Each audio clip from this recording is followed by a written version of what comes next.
Hello and welcome to the Dare Differentiate Live show. The purpose of the show is to help you rise up, raise your standards, and reach your next level. Through weekly live trainings and guest interviews, my goal is to help you gain clarity, confidence, and a competitive edge. Today's episode is on thriving as dual career couples, where I have my husband and wife team, Yauhan Mehta and Shiyen Shu, who will be joining us today. So whether you're joining in live or watching the replay, I am super grateful and delighted that you are here.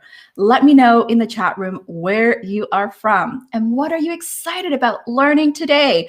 Oh my goodness, I already see these hashtags here. Go Yauhan and go Shiyen. Awesome. They're already backstage. They can see this. So let's give them that support and love. I know this is like Yauhan's first live and a lot of it's like his colleagues will be joining, same as Shiyen as well. So guys, I'm Yauhan Mehta. I'm the founder of My Markability, where I help ambitious professionals, leaders, and executives to find a meaningful career, navigate change, and differentiate as top talent to get hired and earn more. Oh my goodness, I can't believe we're already month of March. We're almost towards like mid-March, end of March here. And this month, it's been crazy over here at the headquarters where I have at least 9 clients getting job offers. One of my latest one is my client who is in the banking industry and will be joining Amazon in client experience in an analysis type role, making at least $40,000 more. And then have another client who got headhunted by a recruiter who is getting a next level role from project manager to a director of program management at a software company, making at least $50,000 more.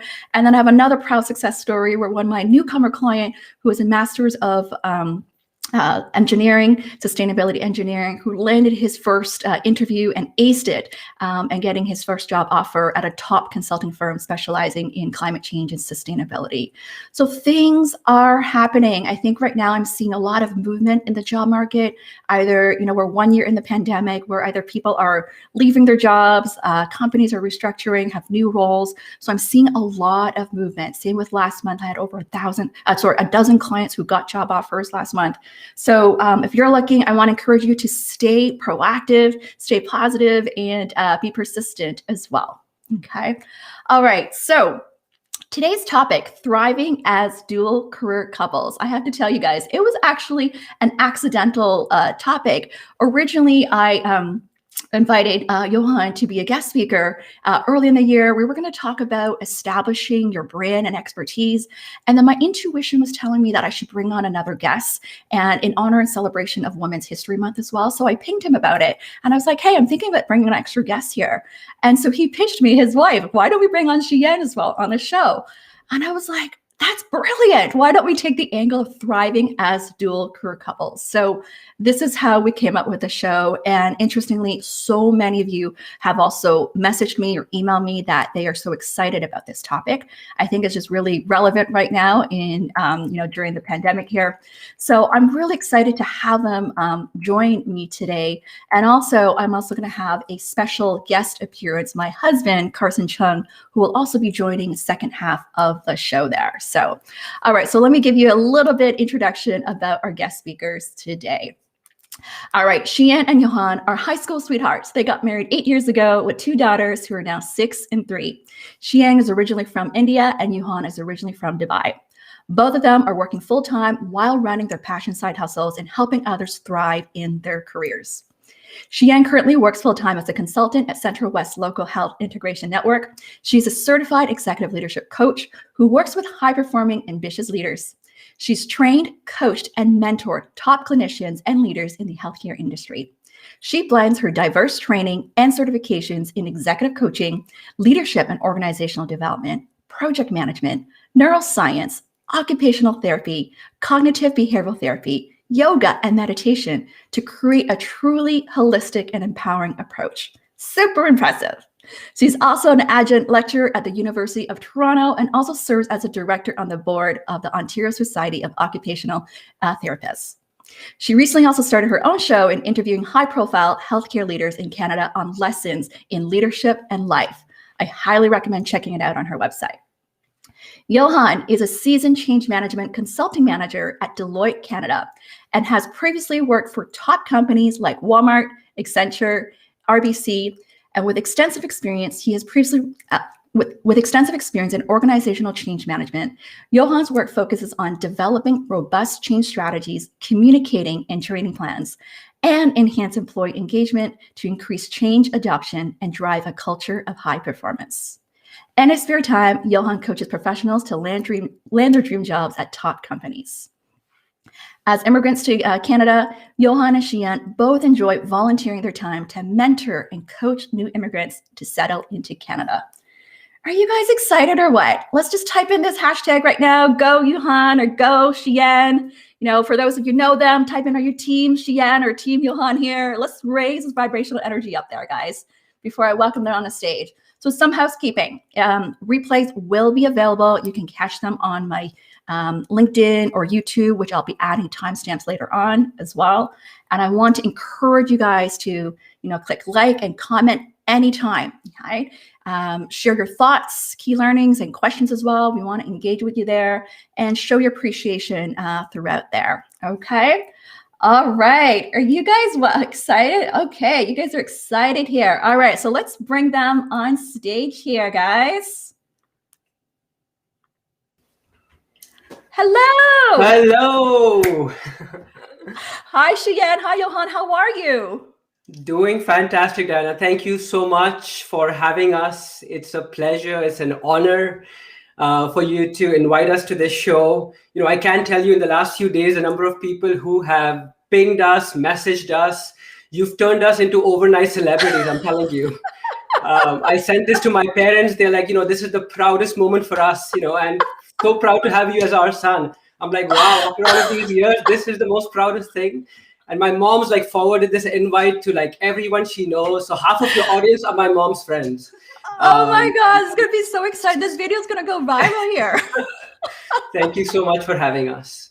We are honored. Thank you. Thank you so much. Oh, Shiyen, thank you so much for being here as well. How do you feel? Originally you didn't know about this just a couple of weeks ago. Your husband just pitched you and pulled you into this.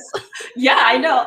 Thanks so much, Diana, first of all, for having us both here. And as you said, I don't know how I'm here, but I'm here today.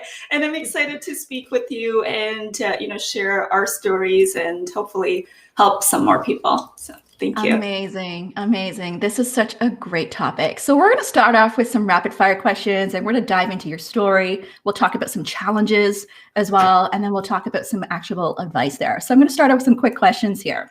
What are your common core values? So our common core values, I would say, first of all, is family. We've always spoken about the importance of having a healthy family. And it's always been something important to us. So I think that's something that we hold closely. Now we have gone through our own challenges where we've, and we'll talk more about those times, but family is one of those core values that we really appreciate. The second one we would say is growth, so growth as in our personal growth, as well as growth, so on our own, as well as together as a couple, as a family, and then sort of rippling outside of that too in the community. And then lastly, Yauhan and I have spoken about this, and I think one of the other core values is this idea of contribution or service or, giving back, impact to the community. So that's something that we, hold closely as well. And that's why we do a lot of the volunteer efforts or helping communities. Yeah. So amazing. I love to hear. That's amazing. Guys, I want to hear from you. What are your family values? We can have our own core values and work values, but also as a couple, what are your core values? As that's also the guiding compass to creating and designing the life that you love there. So what's one thing you appreciate about each other? So for me, it's been this one quality of hers that has, stayed with me for the last 20 years that I've known her, and which is humility. And I say this, with my heart, I haven't met a person who is as humble as she is, as grounded as she is, and as down to earth. It doesn't matter, with whatever she's achieved and whatever she's done with her life. When you speak to her, it is always that humbleness, that humility that comes across loud and clear. And I think people who know her, family, friends, appreciate her for that as well. She is extremely kind. She treats people with respect, and she I can't emphasize how humble she is. So I would say that by Aw. far is the biggest quality that I appreciate about her. You know what's interesting? I have to make a comment here. So interesting is when I talked to you and I asked you for your bio, you had a bit of difficult time writing your bio. But then when it came to talking about your wife, it was so easy. You had like 5 bullet points. I was like, okay, I got to bring her on the show here. It was so easy. I guess, oftentimes it's hard for us to talk about ourselves, but it's easier to talk about others. So Shiyen, what is it that you admire about Yauhan here? Yeah, I would say at least in the past year and a half, it's very clear that his support in terms of my own dreams, my ambitions, my what I want to do, the impact that I want to create. He's fully supportive and on board with that. So I think that's what I really appreciate about him, and the reason that we have been able to create whatever we do have currently. Yeah, that's amazing, right? The support is so important there. I love Yeah. it. So what's your favorite? Oh, go ahead. No, I was just going to say the reason I'm here is because he pulled me into this. So. I love this. I love this. What's your favorite memory as a family?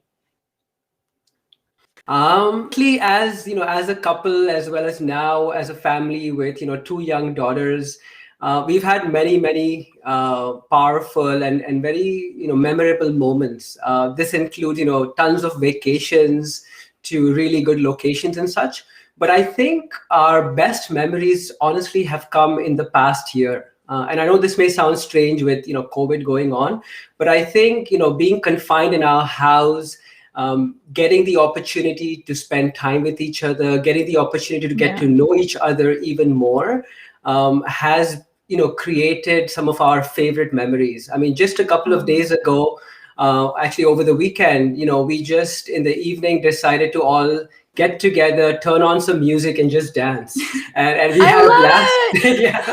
We had a blast doing it. None of us are professional dancers to any stretch, so it was just crazy exercise, dance moves, a combination of all of that.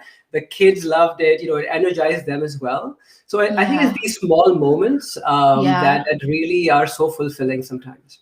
Hashtag small moments, beautiful memories. I love that. You just reminded me of like with my kids too, like last year, we just turn on the music and we just dance and be silly and goofy. And it's like a disco year. We turn out turn off the lights. And I love that. It's just creating those little perfect moments as family here.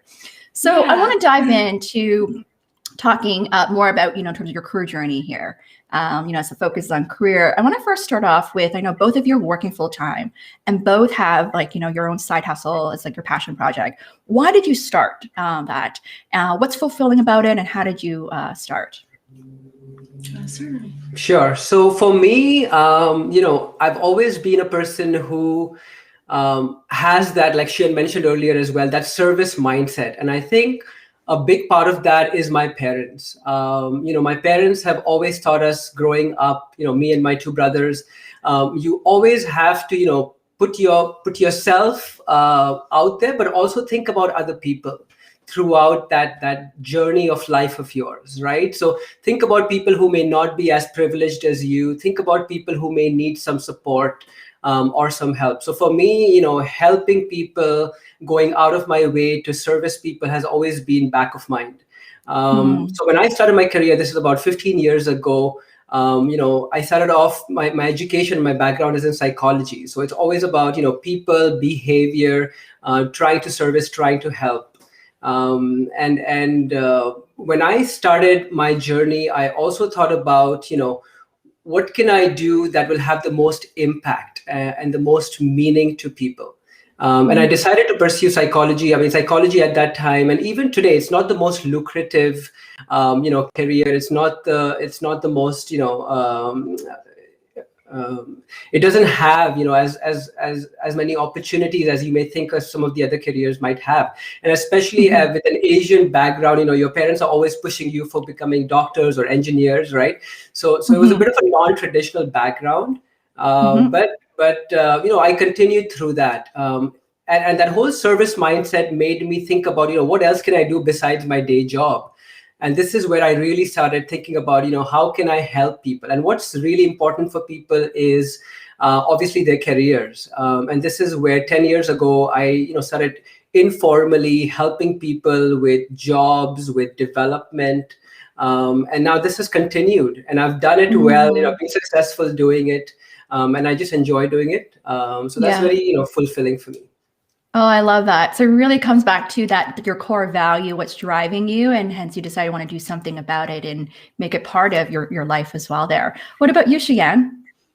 Yeah, for me, it's always had that service mindset. That's why I entered the health profession. Like, it was always about helping others. And I think, so my first side hustle was, we did like a program in the community, a holistic wellness program that taught yoga, meditation, all of these wellness tools. And the reason I started that was because, in all my jobs, I always felt like I could do more, like I could contribute more, but I wasn't being challenged, and I wasn't, I felt like I could just do so much more, and I wanted to be able to do that. So I decided to, just do something on my own and see how that pans out. So it wasn't ever about money. It was more so about, my passions, my contributions, and seeing how I could impact on a greater scale, especially working in healthcare. I used to work with so many people who would just bounce back to the hospital. They'd come in for, a quick checkup, get some medications, and then they're back again. So it wasn't really treating the person as a person. It was just that Band-Aid approach. So that's what I initially kind of, instigated me to start something. And then it just kind of rolled and kept going. And now I'm doing coaching, and I just really enjoy and love the ability to, use what you have, yet develop your skills, and then be able to help somebody else to transform their own lives. So I think that's what drives me. I love that. So we have a question from the audience. Wendy asks, how are you able to give family quality attention balance with an ambitious career? Both of you just share, you have a side hustle, 2 young kids, full-time job. How are you able to give the family quality attention? That's such a great question, Wendy. Yeah, so I would say it's a great, I'll ask that, that very question. And I'll tell you, when I was before I was going on my second mat leave, I actually posed this very question to my director at the time. I said, because she had older kids by then, they were adults. And I said, how did you manage your career with kids? And what she told me was, I had to stay, I had to work part-time a few years. I took a back seat. I gave my husband that opportunity to move up in his career. And in some ways, I wasn't happy with that answer because, I always feel like you do have to sacrifice, but in many ways, you should still be able to do what you want to do. So in summary, I would say, to give family quality attention, it comes down to, what you prioritize is family time. And I always emphasize quality over quantity. We have this discussion regularly. It's better to spend 1 hour with the children, fully with them, without any phones, without any media, nothing, versus trying to spend 4 or 5 hours or a whole day with them, distracted, trying to do work, trying to do all the other things. So that's where we kind of emphasize, quality over the quantity. And then we do things every day we have dinner together, at least, so that we're still we have some kind of routine. I don't know if you want to add anything. Yeah, no, I think it's all about, having those quality conversations, that quality time spent. And, when we are working, right? We get the kids busy and engaged with, each other. Our older daughter has now taken a liking for art. So that's kind of her passion. So she can, spend an hour just by herself drawing and doing that. So it's all about identifying, what works for you, what works for your family. And then, quality over quantity. Yeah, I agree. And I can't agree more. For me, us as well, too, having a routine is so important. Having that morning routine where we both get the kids ready for school, that's our family time already. And after school, we have dinner together all the time as well. And then on the weekends, I really try to have those little moments of just one-on-one time as well. Whether it's a walk with my older son, where we just have a little conversation together, to create those moments as well. And I remember when the pandemic hit, I knew negotiated with my husband as well, like, how are we going to make the schedule work with the kids at home for the 4 months there? Right. And we came up with like a 2-hour sprint where, 2 hours in the morning, my mother-in-law would come over to help take care of the kids so I could do calls and he could do calls. And the next 2 hours, I would look after them for lunch. And the next 2 hours, my husband would take them out for a car ride nap so that I could do coaching or webinars. And that's what worked well for us. And we stuck with that for 4 months, that routine there. Yeah. Amazing. So let's go to the next. So Go ahead. Yeah, guys, feel free to ask us any questions too. Yeah, routine is so important, not only for us, but also for, the children, so they know what to expect. Yeah. Absolutely. So guys, feel free to ask us any questions, what you're curious about. So I want to dive in a little bit of your career journey here. So Shiyen, how did you pivot from being an occupational therapist to then like consulting and project management? What did you explore? Because you have a lot of certifications. I want to hear a little bit more about that journey of what you explored. Yeah, it's funny because every week I would sign up, or so often I'd sign up for something, and Yauhan would ask me, are you sure? Why are you doing this? Did we win a lottery? Where is this money coming from for all of these certifications? But so you're right. I did occupational therapy. I did my master's in occupational therapy, and I worked as an occupational therapist frontline for a few years. And for me, it was always, I want to be challenged. Like I'm a lifelong learner, and I always want to be feeling like I'm contributing in a job. When it becomes boring, when it becomes monotonous, then it's time for me to move on.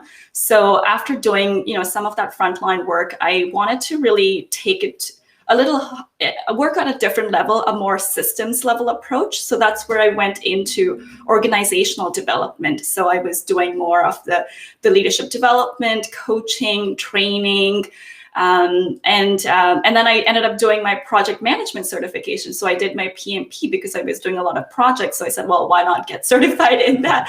So I went ahead and did that work and enjoyed it. And from there is when I then pivoted into executive coaching after working with some really great leaders and seeing the transformations that were happening. I said that this is an area that I'm like really passionate about. Like I could feel the energy, and I just loved it. And I think a part of that was also I was going through my own journey of almost knowing who I was as a person, knowing my own needs, or knowing my own, realizing my own dreams. Because I think I always had dreams, I always had ambitions, but I kept them to myself. I was too afraid to even share it, to say it loud. But when that changed, then everything started moving. So that's in short, sort of what my journey's been like. Oh, I love that. Voice your dreams, guys. Type it out. Voice your dreams. Yauhan, I want to hear from your perspective, right? When Shiyen was going through this, like exploring, what was going on in your mind? She mentioned it. I was checking the bank balance every day. Are we negative yet, or what's going on? No, I mean. Also negotiate childcare, because for one full year I was in courses every Saturday. So for my PMP, I was in class every single Saturday for 6 weeks straight. So he was managing the kids, and after that, for another year, I was doing my yoga certification. So he had the kids every Saturday. How to negotiate for that? Yeah, I love that. If you really and truly want to support, your significant other, I think there's two things you have to think about. One is, am I going to spend, the rest of my days and the rest of my life bickering and complaining and wishing and hoping things were different? Or am I going to accept things for what they are?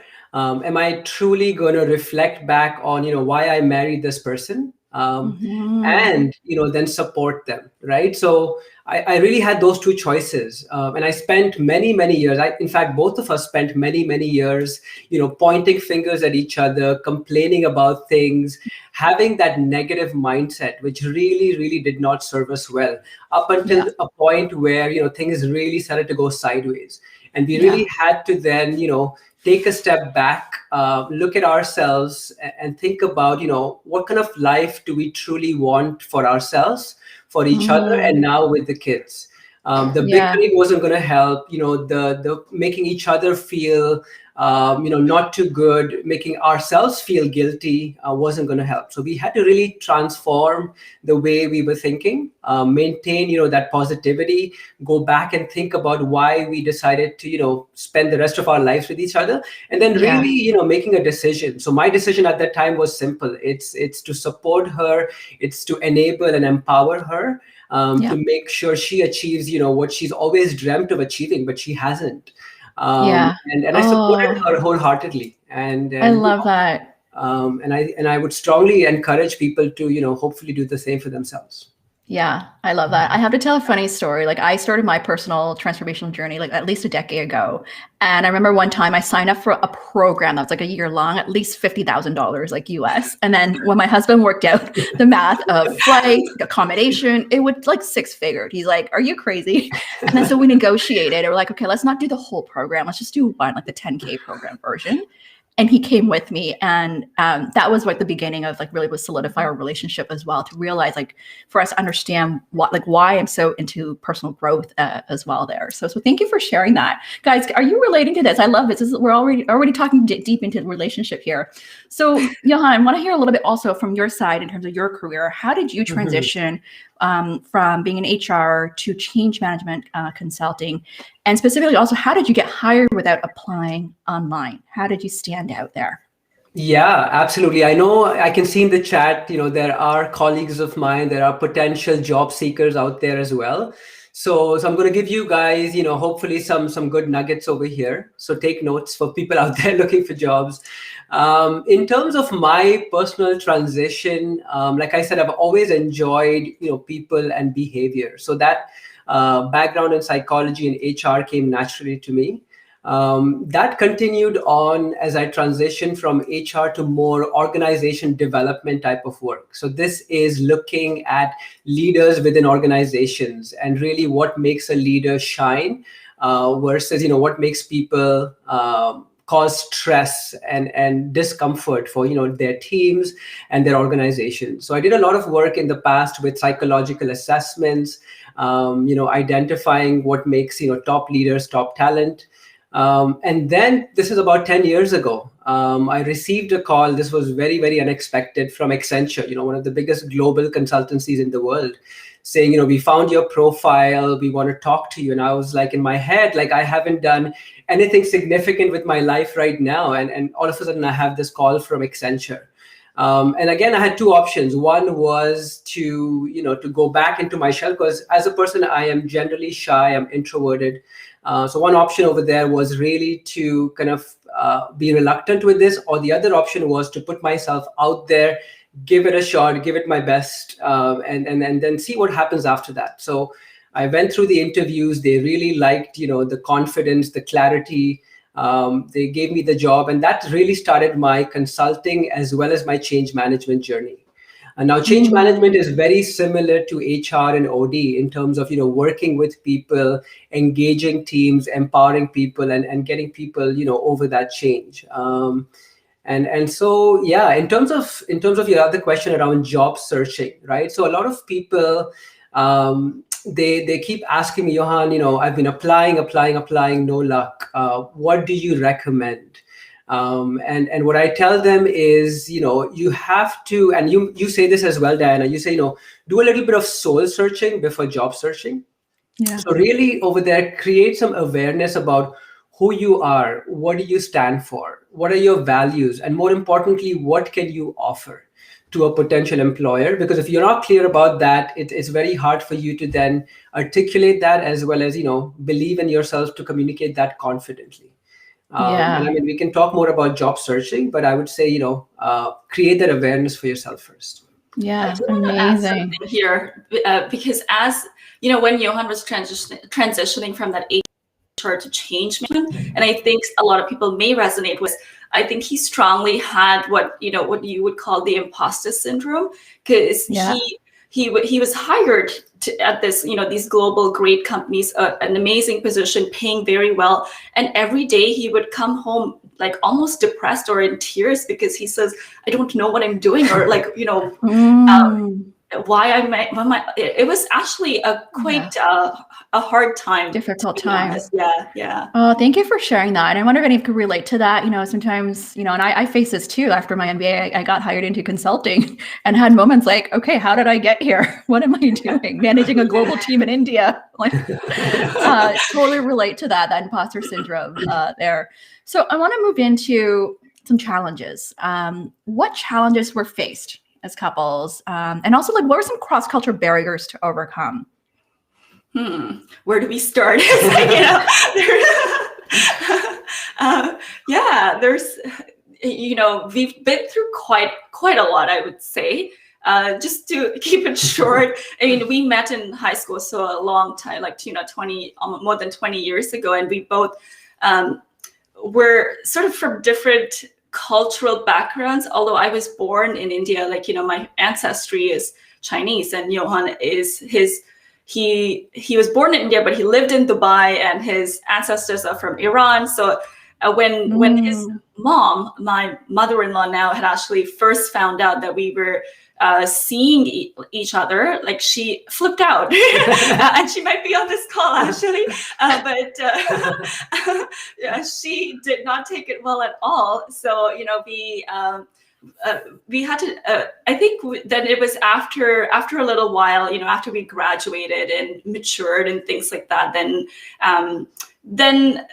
that, that topic of marriage and all of those things came about. But there were still those cross-cultural barriers, I would say. And with Yauhan and I was just talking about that yesterday. I think a lot of what we see in the world now with racism and, all the stuff that's happening is because of the differences that people feel or see in each other. But when it comes down to it, we're all human beings. Like, we're all so similar.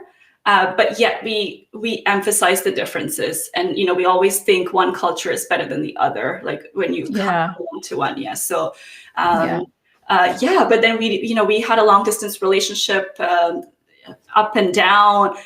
Finally, after we were married, like, I wouldn't say our marriage was like a very, like those honeymoon kind of marriages, and then. It wasn't until, like, the past year and a half, we actually did the work to really, understand ourselves, understand each other. I think that's when things changed for the better, because we talk about this. If we didn't do that, we wouldn't be together. That's like we're almost 100% sure that that's the case. And I really like this. I know you're a Tony Robbins fan, but Tony Robbins always says, if people treated each other the way they first did when at the beginning of a relationship, there would never be an end of a relationship. So true. That's so true. Okay, so my husband Carson is backstage here, so I'm gonna bring him on board as well. This is like right in the great topic, like overcoming challenges and how to overcome them. So a quick little intro. My husband, Carson Cheung, he works at Bell as a director in marketing. And we met actually back at work 2005, 16 years ago. And he's always been a great supporter of what I do in my business, always championed me, helping me grow my business as well. But I also really admire his strength and his just analytical capability, how he sees businesses, how he leads team, how he operates as well. So really excited to bring him on board to talk to us, like, in terms of how we also manage, like, our dual careers as couples there. So let's bring him on board here. Hi, Carson. Hello, Carson. Oh, we can't hear you yet, Carson. Are you on mute?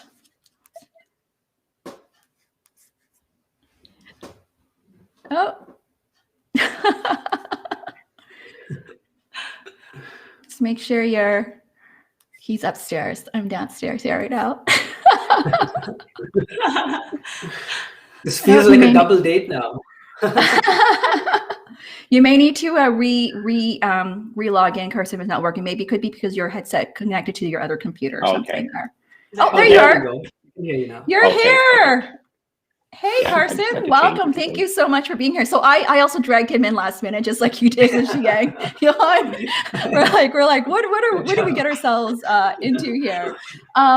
maybe like just to warm up for Carson, like maybe why don't we start off a bit of like, what are your guiding principles in terms of, I guess, managing our marriage and relationship? I know like for you, you always talk about guiding principles. No, can you hear me? Oh, yeah. Sorry, that question was for me.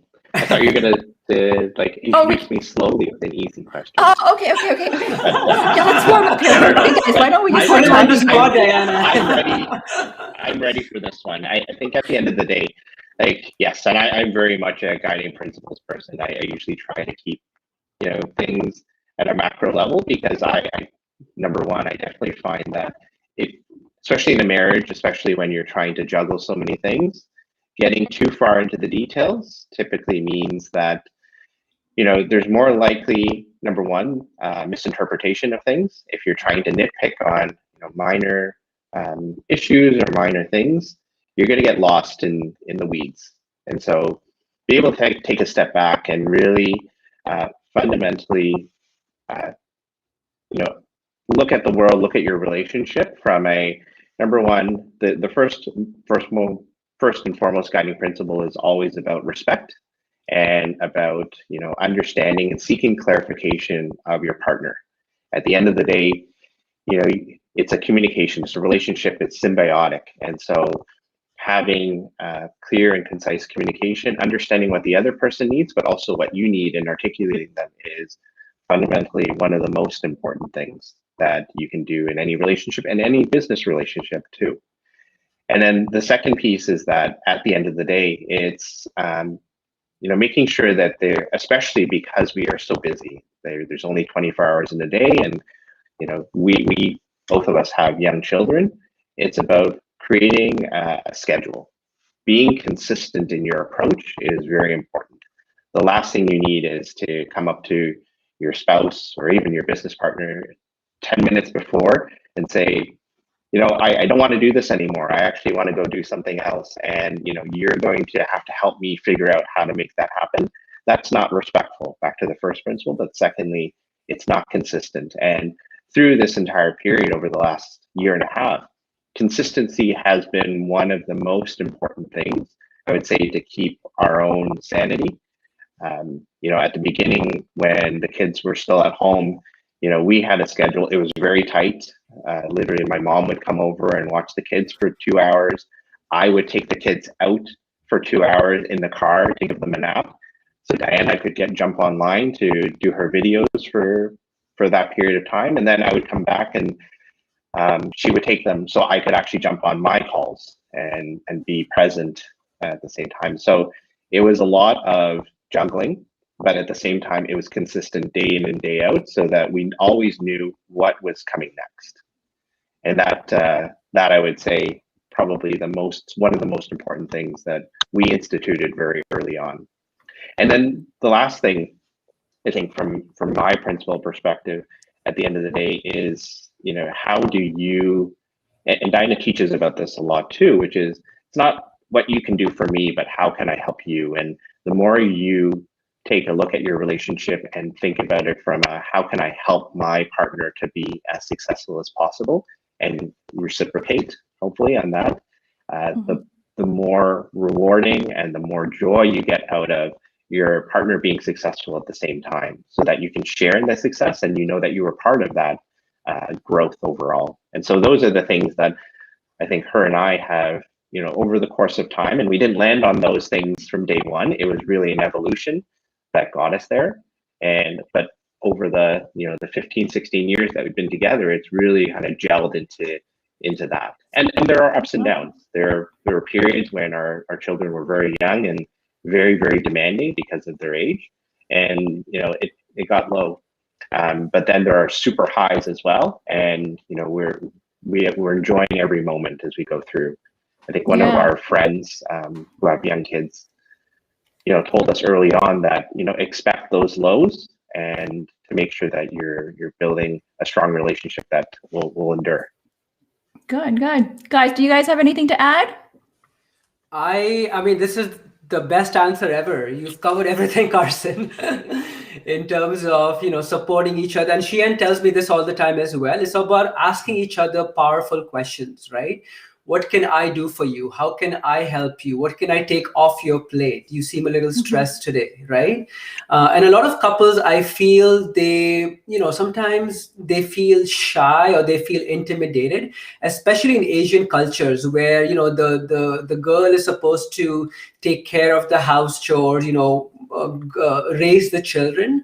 But really, go beyond culture, go beyond boundaries, go beyond, what people and your family, your ancestors may have decided for you, and have that open, honest conversation with your partner. Have that open, honest conversation with your parents, your siblings, whoever it is, and ask them, what can I do to make you happy? How can I support you? How can I help? And that will go a long way. Yeah, absolutely. Absolutely. Let's talk a bit about the stress, how to manage stress and conflict as couples. I'm sure there's always that, or tension. Like, how do you guys have like your tricks? Like, I mean, Shiyen, you're a sort of a yoga meditation teacher. So it's always, breathe, pause. So instead of reacting, just pause and give yourself that second to be able to respond. Because often when we're stressed, or when we're anxious, or when we're upset, or we're not liking something that our partner has done, or the kids, it's because it doesn't agree with internally what's happening and what we think the reality should be. So we always just say, like, just breathe, take a deep breath, and then either walk away and then think about it, and then we come back when it's safe to discuss this. But it's not productive to be to do this when you're feeling upset at that time. Because if you think about it, when you're upset, you're in that fight, flight, freeze mode. So your mind is not even thinking properly. Like, it's in a mode to protect you because it senses threat. So you need to let go of that threat in order to come from that different place. Yeah, that's a very good point. I think it's so important to know what your triggers are, like what triggers you. Like, I know for me, I also need to manage my patience, just because I'm always wanting to, like, let's move, let's go, let's do this. And I sometimes like, okay, I just need to take a step back and slow down. Or if I feel like because I'm also a highly emotional type of person as well. So I think Carson realized that when I'm in that state of feeling emotional, I just need to take a step back, and then he comes in to take care of the kids there. That's another great point. You sort of need to you should be aware of how you are as a person, but also how your partner is reacting or behaving, and when they're not being out there. Anything you want to add, Carson, about stress and conflict here? No, I think you've covered it off. At the end of the day, everybody gets stressed, and it's about how do you help each other to navigate through it and to understand each other's triggers. So I think you guys have hit the key points. Yeah, that's good. Let's talk about this one. How to support your partner or spouse when feeling stuck in their career. How to really navigate that change. This is a good one, actually. Like, I remember I went through that too when I had my second child as well. Like, you guys, you want to start first, or this is a good one?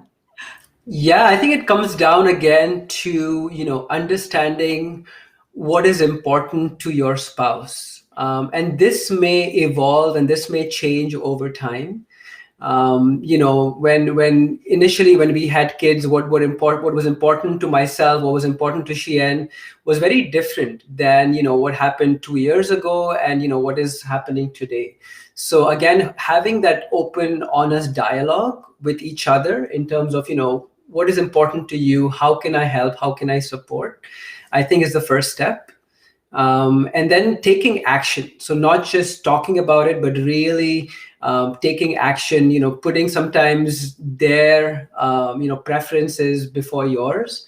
And it doesn't have to be sacrifice per se, but it's more about understanding. It's more about kindness. It's more about, being compassionate, right? Being empathetic.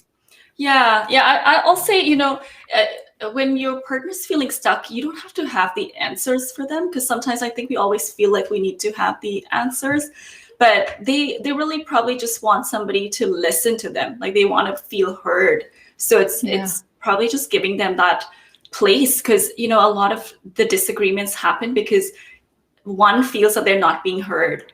So how can we actually listen, not listen to say something, but just listen to hear what is being said and what is not being said, because that's often some of those underlying things. Yeah, that's such a good point. So maybe I'll talk first, and then Carson, I was going to share the story, and then you can chime in as well. Of for me, when we had our second child, Brendan, he's now 3.5. I went through a really difficult time. Like I went through postpartum depression. It was a good 6 to 8 months of that time, and it was so hard. It was such a hard time in my life. Like I thought about disappearing, actually. Like that's how bad it was. And Carson, being the solution person, I was always trying to like see what he could do. And I think for me, what I was going through was just like this. Kids are so young, 2 kids under 2, having my own business. It's growing, but I felt like I had to take a step back, and I was always just crying a lot. And I think, Carson, I don't know, like you weren't sure what to do with me at that time, right? I don't know if you want to talk about like how did you support me when I felt so stuck during that time? Yeah, I do remember those times vividly, and I think at that point I didn't know what to do. That's why I went into solution mode, which you didn't appreciate at the time. I think your comment back to me was, I just want to be heard, and I think that we've hit on those points around number one, being heard, and at the end of the day, it was giving you the space to process your emotions and what you wanted to do, and how I went about doing that to try and help was to take on more of the load to help with the kids, because that was really understanding all your concerns. That was the trigger. And I was very busy at work too at the time, and working 12, 13-hour days. And it was a bit of a give and take. It was deciding, and people have to go through this, deciding what's really important at the end of the day. It's a balance, and just like anything, you have to balance the scales. And so I decided that I would spend more time with the kids instead, and I still do that today. I don't regret any of those decisions, but because of what we did and tried to balance, you were able to have enough space to go figure out what you wanted to do. And obviously, the net result is these live shows and everything that you've done over the past year to continue to grow your business, which is really what you love to do. So how do we just listen? Yeah. Listening is so key. People are talking about that. I mean, this is what I'm hearing too. I think that was the one time, like, I mean, we got a nanny as well, a part-time nanny, so that I could do like have 12 hours of work time. And I think that's when we hired the cleaners as well to come clean our house. And I think you guys just did that too, right? Shiyen and Yauhan, you just hired cleaners as well. 3 days ago for the first time, yeah. 3 days ago, right? So it's part of figuring out like what's going to work for your own family as well there. So I love that. But what I'm hearing is all about supporting and listening as well. So let's move into this one on how to get to know your partner or spouse better. What are some tools and exercise to really get to know each other better? I think the biggest step over here is getting to know yourself better, right? Mm-hmm. It's all about self-awareness, self-discovery before you try to understand anybody else. Like you said, Diana, understanding, what your triggers are, understanding what your values are, what makes you happy, right? And doing those things. Before you can help somebody else, you really have to help yourself. So for me, that's one big thing that really stands out.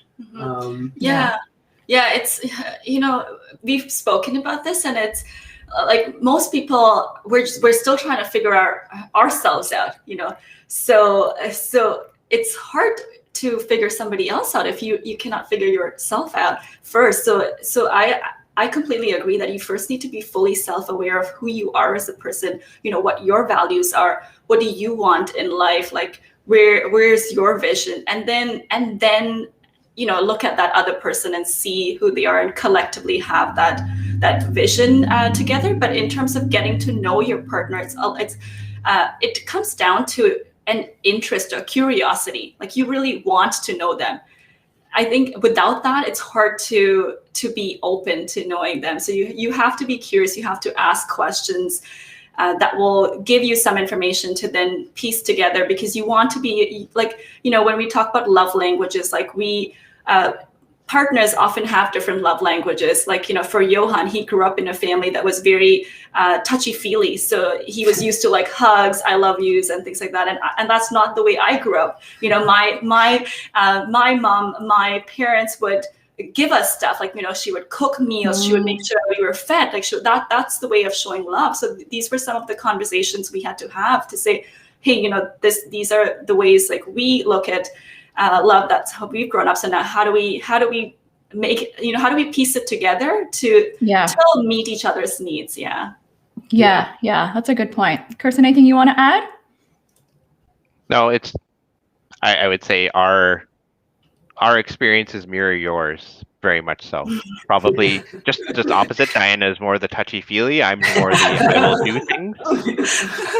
But I absolutely agree with you. It's about the compromise and understanding of what, at the end of the day, each person needs. And look, you're not going to get it perfect all the time, but it's more the intent and showing the effort towards it, I think, is the most important. Yeah. And I would say also too, sometimes to clarify what it means. So for the longest time, Carson, this, for the longest time, I would always talk about like wanting Carson to like to the balance between being versus doing. And I think Shiyen, you understand this in coaching, like being versus doing. And for the longest time, I'm like, I just want you to be more versus do more, because Carson does so much at home already. And I was like, I just want to be more. And he's like, what does that mean, of being more? What does that really mean, of being, right, versus doing? And for the longest time, I've had a hard time articulating that. Like, I feel like I know what that means, but I didn't really know how to articulate what that means, or be able to express what that means to Carson, so that he could also be more versus just doing more. And I think that's part of figuring it out as well. Like, this is where sometimes the conflict comes in of what does that really mean to your partner as well. As an example, like, I know like Carson, like he actually does a lot at home. Like, he does a lot of the cleaning because he likes things clean and organized. And for me, I'm actually okay with it of the messiness. Right? Like, I'm okay with that there. So, so as an example, like, we talked about, on the weekends, instead of first thing in the morning where we need to be cleaning, like, doing the laundry, cleaning everything, why don't we just spend, the first, let's say an hour in the morning to just chill on the couch with the kids, right? Like, just to be, like, just chill and do nothing. Like, imagine just doing nothing there as an example, right? Versus just having like, let's do all this thing to get things done there. Yeah, I was going to say, what strikes me there is I think we lose, it gets harder if we're always trying to impress somebody. Like, if we're trying to be on this best behavior, where we're not that person all the time, that's when it gets hard, because you may be able to do it for like, 1 day, 1 month, 1 year, but after that, what happens? So that sustainability is hard. So it comes down to like, be yourself, be who you are, but communicate. The communication has to be there between the partners. Yeah, absolutely. So the next question here is how to be equal partners at home. I think it's a negotiation, right? Absolutely. Yeah. I think, you really have to be realistic with yourself. So I'll give you my example. When I was with Accenture, it used to be long hour travel. I would be on a flight every Monday morning, flying to Saskatoon and Vancouver and all of these places, and coming back late Friday night. So obviously, I wasn't able to contribute to, house chores, spending time with Shiyen.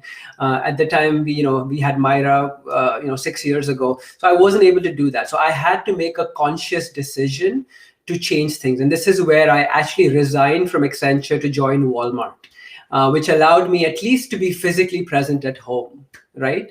Then we had our second daughter. And again, Walmart was a job where it was taxing, long hours again. So even though I was physically present at home, mentally, I wasn't there. And that was, again, starting to become, a bit of a challenge over there. So this is when I then transitioned into my current role with Deloitte, which allows me the flexibility of working from home.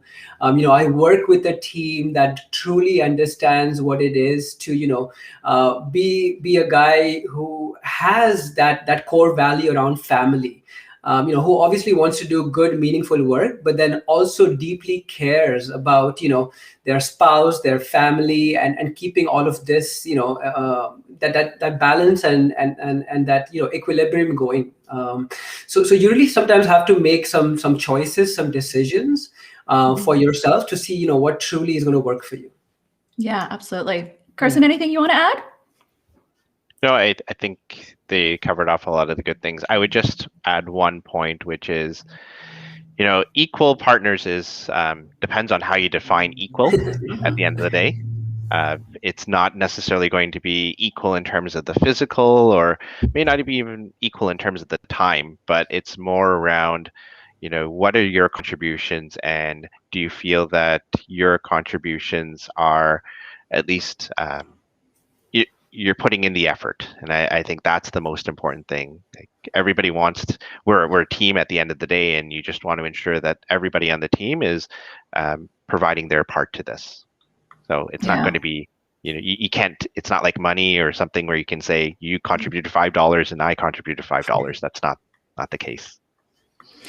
That's a very good point. I loved how you talked about that. Like, it's what's your definition of it as a couple as well, right? How we contribute as a team. Like I'm going to admit, tell you guys, I actually don't really cook that much at home. We're very fortunate that, we go over to my mother-in-law's place for dinner, and, sometimes we get takeout, and Carson actually doesn't mind doing a bit of the cooking as well and the cleaning. So he does a big part of that, but I also do a lot in terms of taking care from the kids' standpoint of planning whatever their activities, or plan what we want to do together, or I think at the end of the day is are we happy as a family as well? Are we happy together what we're doing to get together there, right? Carson, I know you need to go soon. Anything you want to add in terms of this question here that is how to strengthen your relationship as couples? That's a great question. I'm still working on that one. I don't think you're ever done. I don't think you're ever done.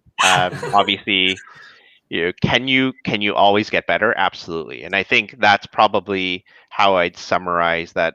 You have a healthy relationship because you know you want to do more. And there's always something that you want to think about, or how do you strive to become even better? I think that's a telltale sign that things are going well, versus the opposite, where I don't care, or I'm not going to invest the time anymore. So that would be my thought. Yeah, that's a good point. Ongoing, right? We're always working on it, and that you want to care, we want to invest in it as well too, right? Like I know he's already put some thought in planning our 10-year anniversary next week here. Good man. Awesome. I may have been shut down already on some ideas, so. It's a thought that counts. It's a thought that counts there. Awesome. Well, thank you so much, Carson. I know you have to go because you got your meetings, but thank you so much for joining us. Really, really appreciate it. Yeah, thanks for having me. Thank you. Have a great weekend. You take care. Bye. Bye. Oh, so lucky we were able to get him. That was the last minute. Thank you for asking that, Yauhan. No problem. So I want to ask you guys, how do you strengthen your relationship as couples? So I think, Carson touched on this as well. I think there's two things here. One is having a desire, right? Nothing in life happens if you don't have that inner motivation. It's not that somebody forces you to do something. It's really a desire that comes from within. And if that passion is strong, I think you can achieve a lot more than, someone forcing you to do something. So that inner desire is super important.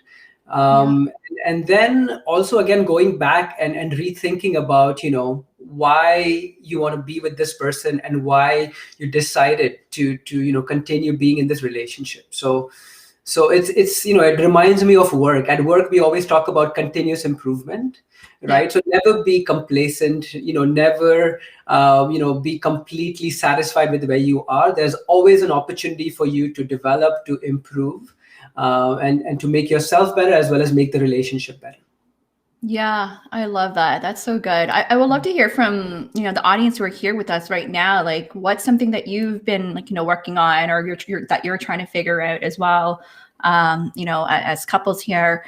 But I like that concept, right? Continuous learning and improvement. That's really what it is. In order to really strengthen, is we always find like new opportunities, new ways of making things more fun or interesting as well there, right? Like I know for us, like we really enjoy, good food and traveling, and when we can travel, like we can't wait to go traveling again.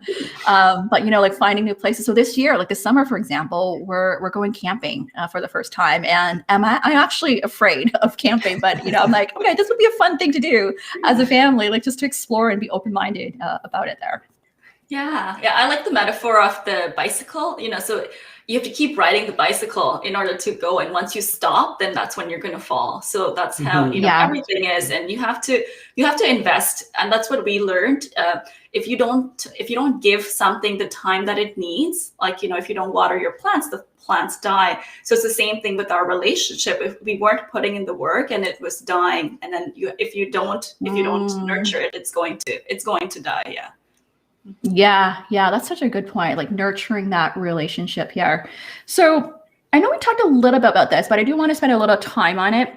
They're like how to juggle different priorities and balance work with kids. Does one need to sacrifice? Like this seems like to be the biggest challenge for most people. When I did this survey, over 30% indicate this is like the biggest challenge when it comes to managing, dual career couples, like the relationship. Can we talk a little bit about that? Like, are there some strategies that you guys use, or, what has worked, what doesn't work? And what's your belief on like, does one need to sacrifice? Yeah, I think when you're looking at your, like all the to-do things that you have, it's about identifying your priorities. And to identify your priorities, you can use something called like the urgent versus the important. Like, so what exactly? Because most times we're running after things that, have just come up, thinking they're urgent, but they may not be important if you consider your goals, if you consider what's important for you in your life. So really, take some time to reflect on what your priorities are in terms of those goals that you're trying to, go towards. Because many of us, I think we're in that hamster wheel, like we're just seeing that immediate next instead of looking long term. So I would say that's like a place to start with. And then it comes down to, once you identify your priorities, you want to have some kind of routine. You want to have a schedule for like your day or your week. And for me, like I have a morning routine that's very important to me. So I have to, I have to make sure that I get my meditation, my yoga, my reading done in the morning. Otherwise, my day is not as productive as I would like it to be. And so that's something we negotiate too, so if the kids wake up, then he watch them for that little bit till I'm done. And Yeah. I love that. Like what I'm hearing is also like one is prioritize having the routine, and then it's that communication, like we negotiate and communicate, like, what time is, we get what at what time, right? I think that is so important, because if we don't communicate that, how do we really know what our needs are, right? Yeah. And I think also flexibility, right? So just because, you guys negotiated something, sometimes unexpected things happen, right? Kids fall sick, right? You get a call from the daycare school saying, they have to come back home. So you have to be, agile. You have to be flexible with those arrangements as well. Like I have a morning routine for myself as well, but if the kids wake up, there goes the morning routine. I have to stop it. I have to, make sure to get them ready, give them breakfast, get them out of the door to school, right? So I think a little bit of also being selfless and putting, sometimes the other person or putting your kids before yourself. And it's okay. It's okay if you, didn't get to watch your Netflix show this weekend. It's okay if you didn't complete your exercise routine. It's okay if you didn't get to, go on that vacation. Sometimes, and this again comes from your upbringing. It comes up from, that desire to truly make that difference. Yeah, but I do want to add that, as parents, it's very important though, to take care of yourself first. Otherwise you cannot take care of the kids, because you were there too, Diana, and I've been there too, where if we're not filling our own, bucket, we cannot give to our kids. It impacts everything else. So if you need to take time for self-care, like make that a priority. And time is limited. We all have the same 24 hours in the day, but it's about how we use that time. And there's always time for something that we truly want to do. So true. That is so true, right? It's how we make time for that, and for me, like I'm really aware that I need my own self-care time as well, because if I don't, like it's really hard for me to be at my best or to serve as well. So for me, I have a morning routine as well, whether it's a bit of the meditation, journaling, listening to some good vibe music, exercising, and I know I just feel good about it. And then weekends, like really, like I'll just chill with the kids, like just to bond with them and to be silly and goofy as well there. But absolutely, I think we all need to have our own routine there. I'm really curious from the audience, like what's resonate with the audience as well here. So a couple more questions here is how to go from living life on autopilot to living with purpose and joy.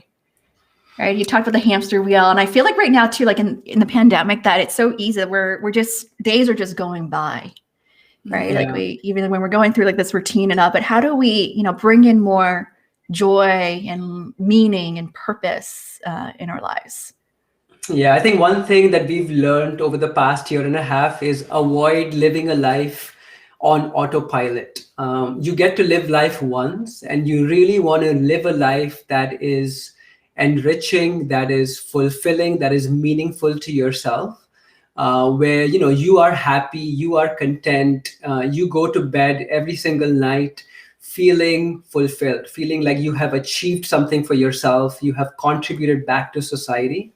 So that whole autopilot really is something you should think hard about, right? Do you want to live a life that is, like Shiyen mentioned earlier, like that hamster wheel where you just wake up, do the same thing, go back to bed?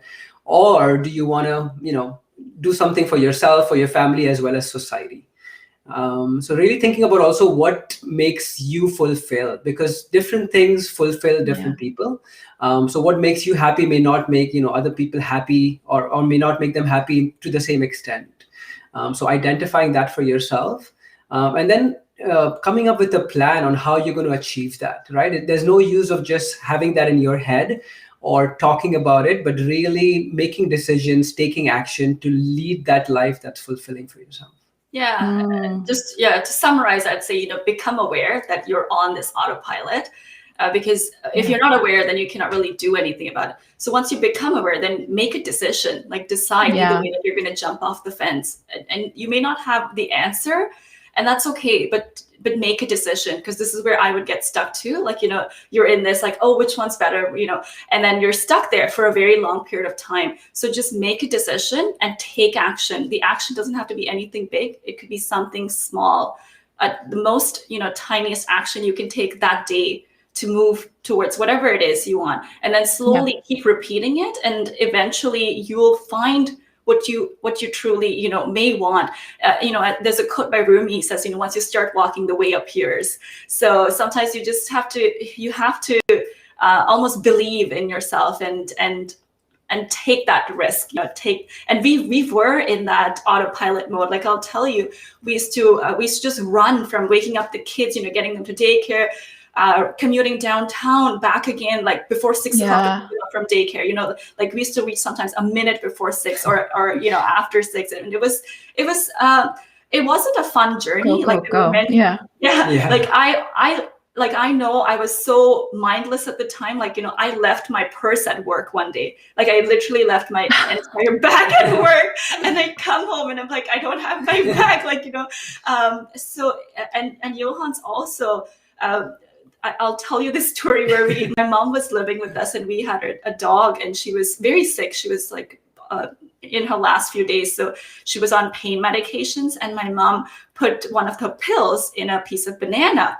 And then she goes to work, and then she calls me and she says, hey, did you give the banana to Sasha, who is our dog? And I says, what? And I say, like, what banana? And she's like, I left it on the counter. And then I asked Yauhan, and he ended up eating the banana, and he didn't even know that there was a pill in there. Like, he didn't even feel it. He was so mindless, So we've totally been in that. I appreciate you sharing that, right? It's going back to being more, intentional with our way of living. And sometimes it does take us just to slow down, right? To slow down. I'm curious to hear from you guys, because you've got a lot going on too. Like you got like the work, inside hustle, and the kids and everything, and then you got this one, the volunteer work. What like for you? How do you manage that internally? Like what you need to say yes to, what you need to say no to when it's like too much? Like, do you have that threshold or?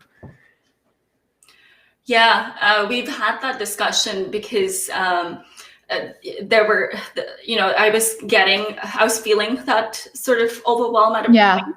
So actually earlier this year is when I made the decision to give up my yoga business, like, my holistic wellness business. So I said, I cannot do that with everything else that I want to do as well. So I stopped doing that. And then I focused more on like my coaching, incorporating some yoga there and the other volunteer and board work that I'm doing. So it's very, and that was a tough decision because, I had spent a lot of my time, I spent my, long nights, my energy into building that, and it was growing. Like, now it was actually picking up and growing. And then I had to sort of say, I'm going to put that away. I'm going to I had a partner. So I said, I'm going to step out and you can go ahead with this. So it was a very tough decision, but it really comes down to knowing, again, like what your priorities are and what is going to take you to where you want to go. Yeah. And sometimes we just have to, walk away from something if it's not working out, for your life there. Right. Absolutely. Yeah. Lydia said intentional living matters. Start from self-care before taking care of others. Embrace difference. Ask how I can help. Oh, summarize it so beautifully. I love those. So those are key takeaways here. This is so good. So guys, what's your final advice on thriving as dual career couples? Those who are still listening with us here. I think the first thing is recognizing your current situation, right? So are there things within your current situation that you can change, that you can improve? And I'm sure, you can come up with one or two things. And you don't need a whole laundry list of things. Come up with one or two things that are most important and most meaningful. And more importantly, that you can do something about instead of just talking about it, right? So identify that first. Second is come up with a plan of action. So again, this goes beyond complaining. This goes beyond bickering to really being planful about it. And then the third is all about taking that action, right? Taking small steps towards that bigger goal, because nothing in life will happen for you. You really have to be intentional in taking those action steps. And if you do these three things, like recognizing the situation, identifying where the gaps are, coming up with a plan. Doesn't have to be any kind of a detailed, Excel or Word document plan with, 20 pages. A simple plan, be mindful about it, and then take the action on it. I love it. You're speaking like a consultant. Been there long enough, Diana. So. You're speaking like a consultant here. Look, 1, 2, 3. I love it. And anything you want to add? I would say, invest in yourself first, and don't try to change your partner. I think we've both been there. We tried to change each other. It doesn't work. Change yourself first. So become the person you want to be. And then, so your environment has a huge impact on who you are as a person, how you behave. But when it comes down to it, if you really know who you are, then the other pieces sort of line up to match that frequency, just so to say. Yeah, I love that. Oh, I love that advice, right? You can't just change someone. You got to start from within. Absolutely. I think because when we do that, either what could happen is also you're going to inspire, empower others or your spouse, right? I remember like when I first went on my personal development journey, I think Carson wasn't really into it. He's like, what is she doing? But then as I got more and more into it and sharing more about it, he was more open to it. And eventually he came with me as well and understood, okay, like what's his hype about? And last year he finally did the Tony Robbins, like virtually as well with his friends. So, part of it is, it's also, like you said at the beginning, like voicing your dreams so that your partner could support you along the way as well, and co-creating that together. I think this is something I've been really proud of this past year. I feel like it's so grateful, like because of the pandemic that, Carson has also been more involved in my business behind the scenes of building like the website and the processes that I didn't really have much time to do, but he's been more involved in it. I'm so grateful because that's also strengthening our relationship as well, for him to see a bit of like, what am I doing in my business, and for me to learn about how he thinks and, at work as well.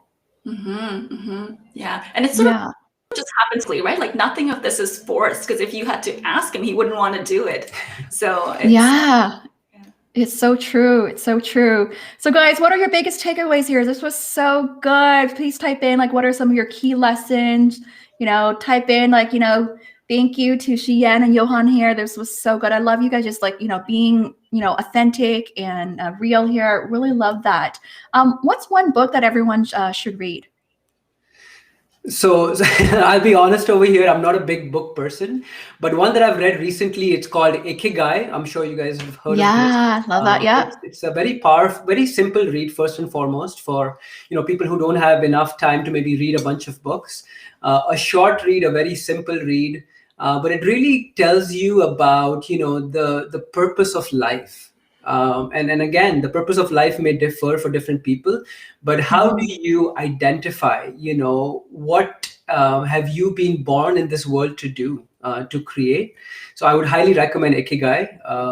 And she reads, I think she's read more books in the past year than she's, read throughout her lifetime. So she can give you a couple of yeah, let's give me some of yours. Yeah. So like Yauhan, actually, I wasn't a reader. I only read the books I had to for school. Like that's all I read. And, there were years I would try to read one or two, like some of the popular books that were, I was always into nonfiction. So those were the kinds of books I would pick up, but I would never be able to, read more than one or two books a year. And then ever since I started my journey, I just dove deep into the books and the knowledge. And in the past year, I've read close to 100 books. Like it's a bit, and I'm sort of addicted to the learning. And for, one book that I would say really, when I was searching, Man's Search for Meaning by Viktor Frankl. It's a classic. He was he was in the camps, the Nazi camps in Auschwitz. So he speaks about his experience there and human suffering, and how, with everything that was going on, he was still able to, to understand the meaning of life. So that was something that I really resonated with. There's tons of other books that are out there, but I think if you're just looking for, especially now with everything that's happening, that would be a nice read. Yeah, that's good. That's good. I'm going to add a couple here. One, I actually listened to the Audible version, is by Marie Forleo. Everything is Figure-Outable. I actually listened to it just right before like the lockdown happened, and I really enjoyed it because it just gives a perspective of how no matter how big the problem is, like things can still be solvable there. So I really enjoyed that book. And then the other one is Love Languages. That was a long time ago, that Carson and I did our, love language test as well to find out, what our love language is. And that really helped, improve our relationship as well, once you understand each other more there. So, so guys, Mindset by Carol Dweck is a really great book as well. So, that talks about your mindset and how you go about life and, what you want to achieve, whether that's Atomic Habits is another great book that came out last year by James Clear. Yeah, that's a quick, easy read. The Gifts of Imperfection by Brene Brown. That's also really, really nice one. I could go on, so I'll stop there. Amazing. Oh my goodness, $100. We got to do a book review. So guys, where can people find you? I'm gonna put so me, Diana, I'm not one of those people who's out there. This is like a huge event for me. I don't make any videos. I don't have a website. I don't do any of that stuff. So, coming on LinkedIn Live with you was a big deal for me, a huge honor for me as well. But I'm on LinkedIn. So, whoever wants to, connect and find me, you can reach out on LinkedIn. I'm on LinkedIn as well, and I do have a website. It's shiyenshu.com. Yeah, there it is. And Yeah, guys, I'll connect with both of them. I want to specifically, Shiyen, if you want to talk a little bit about your show as well. I know you've been interviewing a lot of high-profile healthcare leaders. Maybe you want to tell a little bit about it, like why you started that, or what people can learn from that there. Sure. Yeah. So I started that in December, where it was an idea that I had where I wanted to profile some really great leaders because I worked in healthcare and I worked with some really inspirational leaders. And I said I had to get these stories out to others. to share their lessons in leadership as well as life. And when I was progressing in my own career journey, like I was looking for mentors. I was looking for these kinds of stories, but in many ways I couldn't find them. It wasn't easily accessible, and I didn't have a huge network at the time to, ask. LinkedIn wasn't used predominantly in our space. It's growing now. So I took this, idea. I asked some of my leaders within my circle, and they were all excited. So it started off as something small. I said, I'll do 5 to 10 interviews, and that'll be awesome. And now I'm already at like more than 25. So it's been so great. It's been a humbling experience. Very grateful. The response has been extremely positive from all ends, from the leaders who appreciate the opportunity to share their lessons, to have this platform. For the people who are watching, some of them find it, and there are lessons to be learned. It's I try to make it a little bit of entertaining with the rapid fire, as you've seen. And my leaders, some of them have given me compliments where I've said, but they've said you're sort of like Oprah and Larry King, where you're able to ask us questions that are, that are provocative but not too intrusive, and we're comfortable answering them. So I'm having a lot of fun doing these. Oh, that's amazing, guys! Make sure to check it out. Just go to Shiyen's website. You'll be able to find all those the videos there, or to her YouTube channel as well. We'll find all those replays. So Lydia had's like, how did you read 100 books? Another comment. How did you do that? While managing all this, right? Amazing. Awesome. Okay, good. Any final words there? This was so good. I really enjoyed having you guys. It was so fun, and I'm sure there's going to be more opportunities for us to collaborate in the future as well. And I'm just so proud of you, but both of you, what you're doing and supporting each other, going after your dreams, creating the life that you love, and making a difference. I think this is why you and I, we've stayed in touch, because we definitely share those common values. Like when you shared the contribution and growth and family, I can totally resonate with those, the core values that you guys share there. Yeah, and I've connected with Diana just a year ago, and I have learned so much from her. She's such an inspiration, not just for us, but for hundreds and thousands of people out there. She gives back. She's not one of those people who is just focused on her work, on things that matter to her, but she gives back so much. There's so much content out there. There's so much advice, so many insights out there. And it's always good to have those kind of people in your life, where you guys have the same energy, you guys have the same synergies. And we talk about this at work as well. You always want to work with a team where you guys strengthen each other. You have the same values. And we have this for you, Diana. I couldn't do much, but I have this. Go Diana. So everyone on the chat there, go Diana.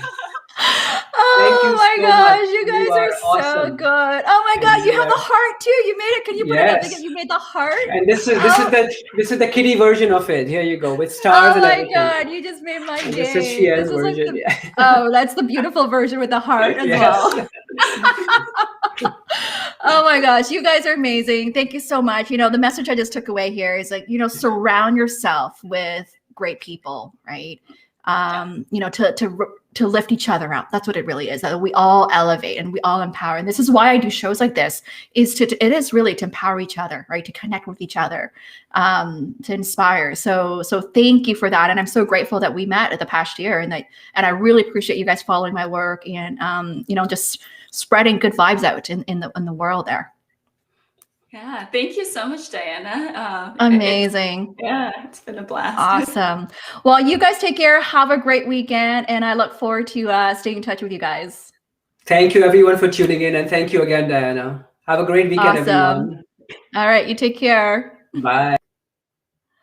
Oh my goodness, guys, that was so good, wasn't it? This was our first time ever to have a couple on the show to talk about, how to thrive as dual career couples. And my husband was able to join as well. Super grateful. I really enjoyed the show. It was just authentic and empowering there.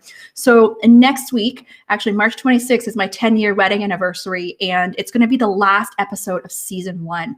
I will have a women in leadership panel. I'll have 3 guest speakers, 3 leaders, corporate leaders, to come speak with me on topics related to leadership, hiring, career planning,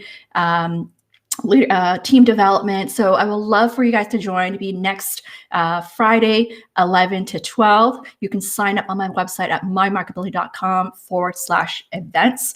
I hope to see you guys there. I can't believe it. We're already at the end of season 1 already, like end of March. I've had so much fun, and I would love to hear from you guys. Feel free to message me to let me know what you've been learning through the show, what you enjoy, what you'd like to see more. A lot of the topics I create is based on the audience feedback as well. So let me know if you want me to continue doing these guest interviews or more live trainings, or maybe just some Q&A chat, casual conversation with me.